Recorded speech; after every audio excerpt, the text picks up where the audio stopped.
अब हम लोग ratio of intensity at maxima and minima के न्यूमेरिकल नंबर 1 के बाद न्यूमेरिकल नंबर 2 को देखने वाले हैं, जो कहता है light wave from to coherent source of intensity ratio 81:1 produce interference, calculate the ratio of maxima and minima in the interference.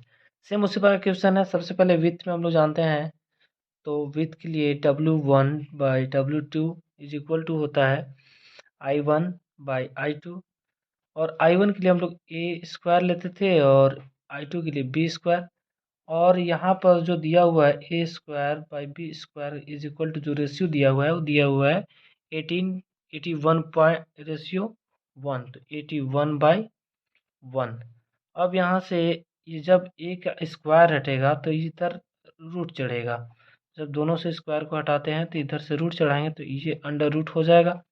अब हम लोग जानते हैं कि 81 का जो स्क्वायर रूट होता है वो 9 होता है, ये 9 हो गया, और इसका रेशियो ऑफ 1 का 1 होता है। अब इस प्रकार से क्रॉस मल्टीप्लिकेशन करेंगे तो ए इज इक्वल टू 1 और 9b हो गया, तो यहाँ से ए का वैल्यू आ गया।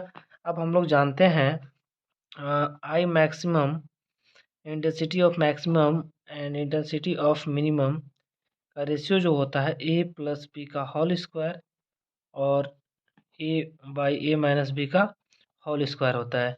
अब यहाँ से A का जो वैल्यू है वो पुट कर दो, तो A का वैल्यू है 9b और प्लस में एक b ऑलरेडी पहले से है, तो ये इसका स्क्वायर प्लस A का वैल्यू 9b माइनस b का स्क्वायर। अब यहाँ से देखो 9b और b, 9 और 1 10b, यहाँ तो कोई दिक्कत, 10b का स्क्वायर। अब ये देखो 9b में से एक b घट गया तो क्या बच गया 8b। अब 8b में से देखो तो 10b में का स्क्वायर करते हैं तो 10 का स्क्वायर क्या होता है 100, और b का स्क्वायर का b का स्क्वायर। अब देखो 8 का स्क्वायर क्या होता है 64, और b का स्क्वायर b स्क्वायर से b स्क्वायर क्या हो गया कट गया। और यहाँ से आई मैक्सिमम का रेशियो लेके चल रहे हैं अकॉर्डिंग टू आई मिनिमम। अब यहाँ से देखो ये बच गया 100 और ये हुआ 64। अब यहाँ से हम लोग देख सकते हैं 100 तो 25 4 जा 100 और 4 1 जा 4 4 6 सा, तो ये प्राप्त हुआ हमें 25/16। देन हम लोग कह सकते हैं कि I maximum intensity of maxima ratio is I minimum is equal to 25/16। It is the answer. तो कंप्लीट कर लीजिएगा आप लोग। Thank you.